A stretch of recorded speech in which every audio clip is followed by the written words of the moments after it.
பாஜகவினர் மும்மொழி கொள்கைக்கு ஆதரவாக தமிழ்நாட்டில் பரவலாக கையெழுத்து இயக்கம் நடத்தி வருகிறார்கள். நேற்று திருவள்ளூர் மாவட்ட பாஜகவினர் பெரியபாளையம் அடுத்த மஞ்சங்கரணையில் மும்மொழி கொள்கைக்கு ஆதரவாக வீடு வீடாக சென்று துண்டு பிரசுரங்களை விநியோகித்து பொதுமக்களிடம் கையெழுத்து பெற்றுக் கொண்டிருந்தனர். மஞ்சங்கரணை பகுதியில் வசித்து வரும் கும்மிடிப்பூண்டி முன்னாள் அதிமுக எம்எல்ஏ விஜயகுமார் அப்பொழுது தனது காரில் அந்த வழியாக சென்று கொண்டிருந்த போது பாஜகவினர் அவரை வழிமறித்து தங்களுடைய கொள்கைகள் குறித்தும் மும்மொழி கொள்கைக்கு ஆதரவு தந்து கையெழுத்திட வேண்டும் என கேட்டனர்.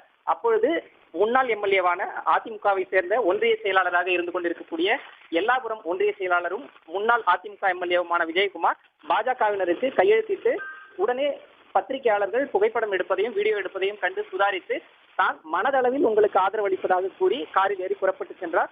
இந்த நிலையில்தான் தற்பொழுது அதிமுகவினுடைய பொதுச் செயலாளர் எடப்பாடி பழனிசாமி அறிவிப்பு ஒன்றை வெளியிட்டிருக்கிறார்.